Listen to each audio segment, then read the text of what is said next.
మేము చెప్తున్నాము సార్ మాట్లాడచ్చా మాట్లాడండి ఒకరికే డిబేట్ ఇస్తే మాకు ఇవ్వాలి అవకాశం మాట్లాడండి మీ టాపిక్ కదా మాట్లాడండి. ఈ డిబేట్ ఎలా ఉందంటే ఇప్పుడు పర్సనల్ గా మాట్లాడేటప్పుడు నాకు ఒకటి అనిపిస్తుంది, ఇది రాజకీయాలు ఎలా ఉంటుందంటే నాతో తన్నులు నిన్నాడు కూడా నాతో మాట్లాడుతున్నాడు ఇప్పుడు. అంటే రాజకీయం ఇది మామూలుగా పొలిటికల్ అనాలిసిస్. ఇది ఎక్కడో ఉండేవాడు ఎక్కడికి వస్తాడు కదా,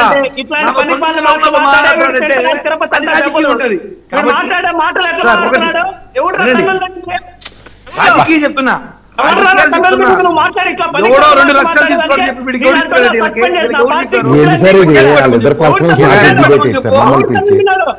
లక్షలు కేసు పెట్టమని చెప్పు, కంప్లైంట్.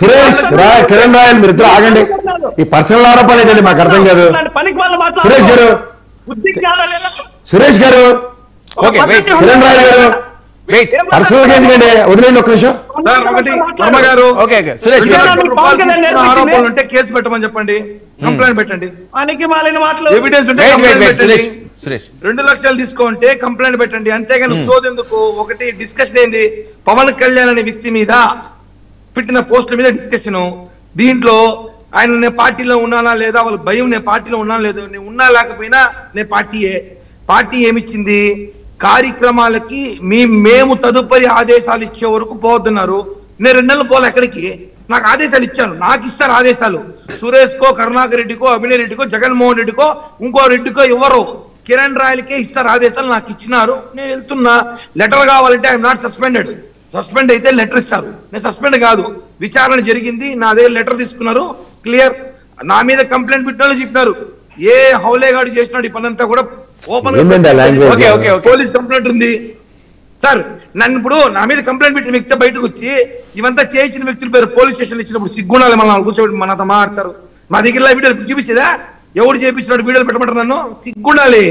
రాజకీయం దమ్ముగా మీసాలు తిప్పుతూ పవన్ కళ్యాణ్ అలా చేయాలి, అంతేగాని ఆడంగిలు పెట్టి రాజకీయం చేయడం, ఇట్లాంటి సోషల్ మీడియా రాజకీయాలు, ఆడంగిలు రెచ్చగొట్టి డబ్బులు ఇస్తాను, ఇట్ట చెప్పండి అట్ట చెప్పండి, ఇంకా వీడియోలు ఏమైనా ఇస్తారా, ఇవన్నీ రాజకీయాలు చేయడం కదా. ఇవన్నీ లంగడాపనలు చేసేవన్నీ మేము చెయ్యం, మాకు అవసరం లేదు. స్ట్రైట్ ఫార్వర్డ్ ఫైట్ చేస్తా, లేకపోతే మూసుకు ఇంట్లో బిచ్చిరి కప్పుకుంటా, లేదా ఏడ పని చేస్తానో ఆ షాప్ లో వెళ్ళి పని చేసుకుంటా. అది ఏ షాప్ అని కావచ్చు, మొబైల్ షాప్ కావచ్చు, లేకపోతే బట్టల షాప్ కావచ్చు, లేదా ఇంకో షాప్ కావచ్చు, మూసుకో పని చేసుకుంటా తప్ప అది చెయ్యను. నా వల్ల ఇది చేస్తా, అంతేగాని ఆడంగలు తీసుకొచ్చి రాజకీయాలు చేయడము, పవన్ కళ్యాణ్ గారు తిట్టించడము, మళ్ళీ దొరికిపోయినాక వాళ్ళు వచ్చి వీళ్ళు ప్రెస్ మీట్ లో పెట్టి వీడియో మొత్తం చేయించాడు చెప్పినా కూడా సిగ్గు లేకుండా తొల్ల చొక్కాయలు వేసుకుని తిరిగే వాళ్ళని ఏమంటాం సార్, ఊళ్ళల్లో ఏమనరు. కాబట్టి సోషల్ మీడియా లిమిట్ క్రాస్ చేస్తే మాత్రం చెప్పు దిగేవారు కొడతా సార్, ఇది మాత్రం వాస్తవం. వాళ్ళు ఎవరికైనా చెప్పుకొని నేను జనసేనలో ఉన్నా లేకపోయినా కొడతా, ఇది మాత్రం వాస్తవం. వాడు ఏమైనా కంప్లైంట్ పెట్టుకుని నా మీద, don't care sir. Point clear.